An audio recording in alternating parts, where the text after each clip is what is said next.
Hello students, today we are going to start a new chapter in mathematics, coordinate geometry.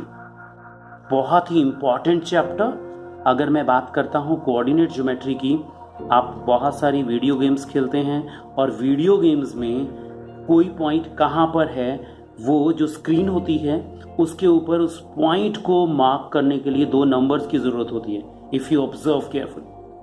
In the same way आपको मालूम है, अगर हम अर्थ की बात करते हैं तो एक तरह से जो हम लैटिट्यूड लॉन्गिट्यूड की बात करते हैं वो एक तरह से दो कोऑर्डिनेट्स ही हैं किसी पॉइंट की लोकेशन फाइंड आउट करने के लिए।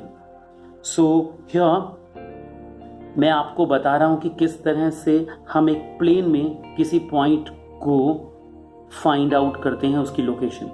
यहाँ पर मैं आपके पास ये दिखाता हूँ, ये शीट है and this sheet can be considered as a plane, लेकिन ये प्लेन नहीं। अगर मैं इसको, ये तो देखो इसकी तो बाउंड्रीज हैं लेकिन प्लेन की कोई बाउंड्रीज नहीं होती, ठीक है। अगर आप इतना इमेजिन कीजिएगा कि ये जो आपके पास में शीट है इसको आप आंख बंद कीजिएगा और ये इमेजिन कीजिएगा कि ये कभी भी खत्म नहीं होगी, नेवर एंडिंग। ओके, तो this represents a plane, means इसका जो टॉप सरफेस है। अब यहां पर इसके ऊपर आप देख लीजिएगा, अब मैंने डिफरेंट मार्क किए हुए पॉइंट्स। इलेक्ट्रॉनिक्स का प्रोजेक्ट बनाना है तो उसके लिए मुझे ये पॉइंट्स की ज़रूरत थी। अब मुझे इलेक्ट्रीशियन को कहना है कि कहाँ कहाँ पर पॉइंट मार्क करने हैं। Suppose here is this point, ये आप देख सकते हो, मैं इसको थोड़ा सा डार्क कर रहा हूँ। Another point is here, next here is third point. Okay, अब अगर ऐसे ही बहुत सारे पॉइंट्स और थे, केवल मैं इन 3 पॉइंट्स की बात करता हूँ, तो मुझे इलेक्ट्रीशियन को क्या कहना पड़ेगा, कहाँ करो, तो वो तो बहुत बड़ी प्रॉब्लम वाली बात है। तो उसके लिए मैं इसमें से 2 साइड्स को फिक्स कर लेता हूँ, रेफरेंस उनको साइड्स मान लूँगा। सपोज मैं इसको रेफरेंस मानता हूँ, एक साइड ये मैं इसको मार्क कर लेता हूँ so that you can understand, just for reference this one. अब मुझे इलेक्ट्रीशियन को क्या बताना है कि उसको कहाँ पर मुझे इलेक्ट्रीशियन को बताने कि उसको कहाँ पर ये पॉइंट बनाने हैं, कहाँ पर ये ड्रिल बनाने हैं। तो बहुत सिंपल सा काम है इलेक्ट्रीशियन को बताने का। अब मैंने 2 पॉइंट्स एज अ रेफरेंस बना लिया, आप देख सकते हो ये जो मैं ब्लैक मार्क कर दिया इनको।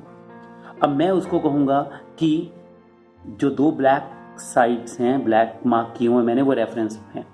तो हम क्या करते हैं, पहले मेजर करते हैं कि इसकी डिस्टेंस इससे कितनी है, परपेंडिकुलर डिस्टेंस। तो it is, if I observe, it is 3.1। So I'm writing here 3.1. You can say this distance is 3.1. If I measure distance of the same point from this edge, it is, you can see, it is 16. तो बस मुझे electrician को केवल इतना बताना है कि जो लंबे वाली एज है उससे उसकी डिस्टेंस 3.1, जो छोटे वाली एज है उससे उसकी डिस्टेंस 16 होगी। बस उसको अपने आप एग्जैक्ट पोजीशन मिल जाएगी पॉइंट की।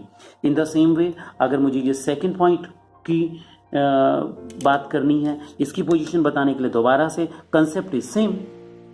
तो it is, as I can observe, it is 5.5। So I am writing it was point A and I have written the 2 numbers. And अगर मैं इसकी बात करता हूं तो ये आपको बताया ये point B. So B is 5.5।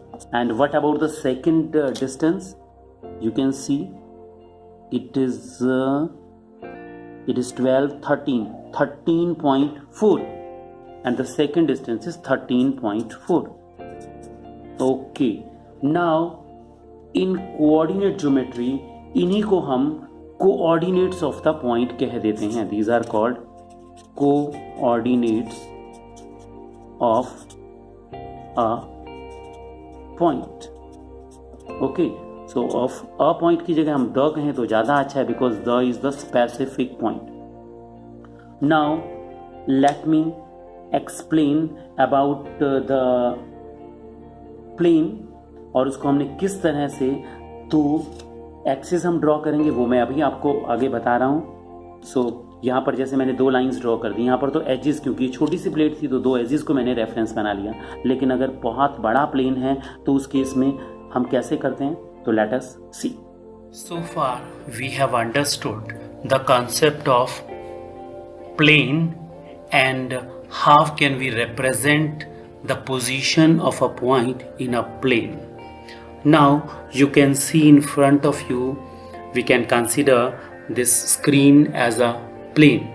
Now if I draw two lines, then you can see it is dividing the whole plane in four parts, and in order to get more precise values, we can divide it into grids. Okay, so you can see कि बहुत सारे grids बन गए हैं. किसी भी point को हमें फाइंड आउट करने के लिए या किसी भी पॉइंट की पोजीशन मार्क करना, ये बहुत इजी होगा हमारे लिए. अब now as you can see that this is called a Cartesian plane. Now the Cartesian plane, I am showing you a few things, please be careful. First thing, it is called Cartesian plane as it was given by Rene Descartes. Now these four quadrants are termed as, this is the first quadrant, second quadrant, third quadrant and fourth quadrant. Okay, now these four quadrants we move in anti-clockwise direction. आपको anti clockwise direction में चलना है first quadrant के बाद में. Okay, अभी अगर मुझे किसी स्पेसिफिक पॉइंट को यहाँ पर मार्क करना हो तो हम उसको मार्क कर सकते हैं bye knowing to values, two numbers, जैसे कि आपको पहले बता दिया गया है. Now suppose this is point A. Now this point is lying at the intersection of x-axis and y-axis. Okay, so if I just make this point move, you can see wherever this point is. See now, right now, what are the coordinates of the point? We can see at this particular moment, at any particular moment, if you observe, the coordinates of the point are -1, 0. So as long as the point moves on x-axis, इसका जो y coordinate होगा वो हमेशा 0 ही होगा. So we can say that along x-axis y coordinate is 0, इसलिए हमने x-axis की equation को कह दिया y is equal to 0. In the same way, अगर मैं कोई पॉइंट y-axis के ऊपर मार्क करता हूँ तो see y axis के ऊपर अगर हम मार्क करते हैं तो it moves along y axis and you can see that at a specific point it is lying at 1. तो इसके कोऑर्डिनेट्स हैं यहाँ पर 0,1. फिर हम इसको और आगे मूव करवाते हैं, it reaches at 2.2 and its coordinate बन जाएंगे 0,2.2. Further moving it we get 0,4. So we observe कि y axis के along जब भी पॉइंट मूव करेगा you can observe इसके कोऑर्डिनेट्स हमेशा y कोऑर्डिनेट कुछ भी हो सकता है लेकिन x कोऑर्डिनेट 0 होगा. Therefore equation of y axis is x is equal to 0. Now if I mark any point, say this point, its coordinates are -10,5. We must know that Cartesian plane में किसी भी पॉइंट को show करने के लिए हमें दो नंबर्स चाहिए और कोऑर्डिनेट ज्योमेट्री जो है it is a combination of geometry and algebra. Now if I draw another point, so this line segment, it is perpendicular to the x-axis. So what is its distance? We can observe it is 1, 2, 3, 4, 5. So it is the distance of this point C from the x-axis, and which is the y coordinate. As you can see here, it is y coordinate is 5. In the same way, if we draw another line segment joining this C and on the y-axis, so we can obtain it like this.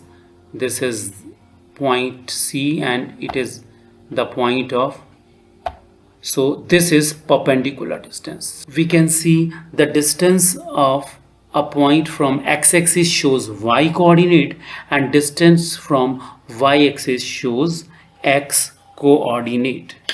Now I think कि आप सबको मालूम है कि किसी भी plane में किसी पॉइंट को मार्क करने के लिए, किसी पॉइंट की पोजीशन फाइंड आउट करने के लिए हमें दो नंबर्स की ज़रूरत होती है.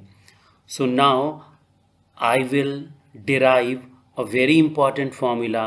What do we call distance formula? So first of all, I am drawing two axes, x-axis and y-axis. Suppose here point A, this is next point, and I have to find the distance between these 2 points. This is the distance between these 2 points.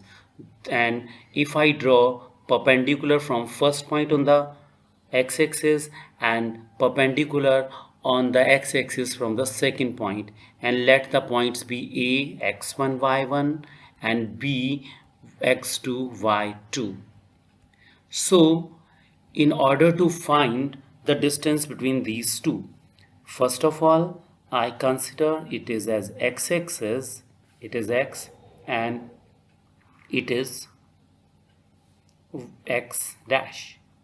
After that it is y-axis. Okay, now all of you understand that this is origin. अब origin से लेकर के इस point तक, suppose this is A, B and I am naming them, it is M. Suppose this point is M, this point is N. So the distance between O and M, आप सबको मालूम है कि हम एक point को किस तरह से मार्क करते हैं in the Cartesian plane. अब मैं दोबारा से एक बार बना रहा हूँ in order to make you understand. Suppose मुझे 2, 3 एक पॉइंट को मार्क करना है, तो पहले मैं क्या करता हूँ, पहले मैं डिस्टेंस 2 अलोंग एक्स एक्सिस चलता हूँ और फिर अलोंग वाई एक्सिस एक डिस्टेंस 3 यूनिट्स चलता हूँ. This is 2 and this is 3. Now if you have understood it तो हमारे लिए कोई प्रॉब्लम ही नहीं है. आगे आप आगे आराम से समझ सकते हैं. So let me erase it. Okay, so this distance is, अब आप देखिएगा this point is x1 y1, तो this is x1. in the same way अगर आप यहाँ से लेकर के n तक के डिस्टेंस फाइंड आउट करते हैं तो this is x2. देखो आप ध्यान से 0 से n तक, o से n तक ये x2 y2 है. इसका मतलब मुझे o से n तक चलने के लिए x2 डिस्टेंस कवर करना पड़ेगा. तो जब ये x1 है ये x2 है तो इन दोनों का डिफरेंस अगर मैं लिखता हूँ यहाँ पर x2 minus x1, and you can understand that this is 90 degree, this is 90 degree and this is 90 degree. Now if I talk about this distance, ये n से लेकर के p तक, suppose this is p, so np, this is देखिएगा ये ab के बराबर है, तो यहाँ से m से लेकर के a तक जाने के लिए आपको y1 चलना पड़ता है. so it is y1. in the same way अगर मैं इसकी बात करता हूँ तो ये y2 होगा. तो ये डिस्टेंस आपके पास में बनी y2 minus y1. Now all of you must understand the Pythagorean property. कि Pythagorean property है क्या? You must know that in a right triangle,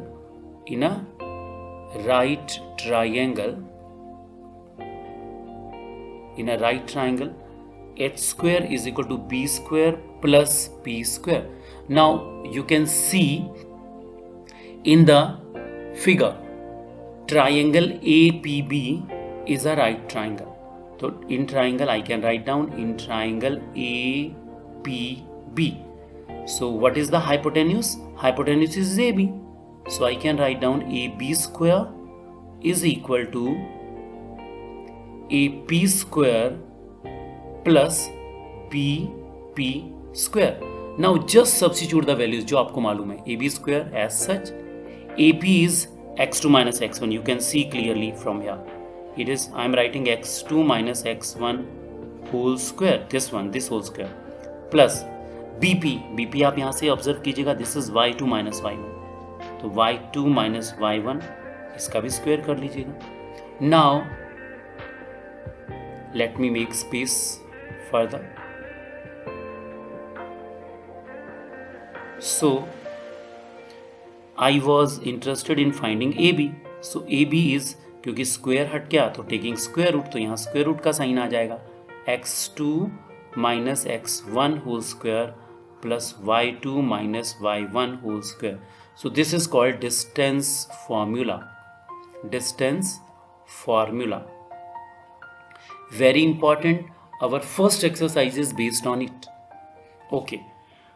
Now I am doing one sum for you. Find distance between A minus 1, 2 and B 3, 4. So by using distance formula, what can I do? I'm just, now it is of no use for me right now, so I am doing calculations here. Okay, so using distance formula, you will write by distance formula,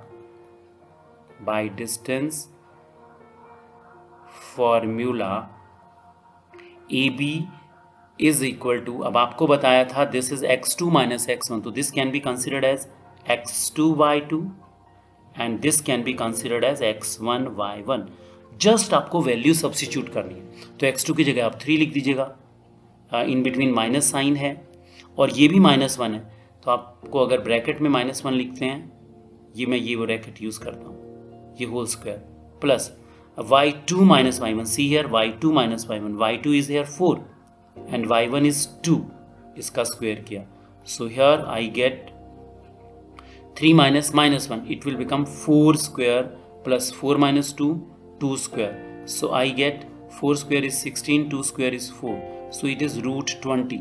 इसको simplify आप कर सकते हैं, 4 into 5 लिखते हैं तो बनता है, 4 क्यों लिखा, क्योंकि 4 एक परफेक्ट स्क्वायर है, तो स्क्वायर रूट के बाहर 2 आ जाएगा, 2 root 5 units, and this is the answer.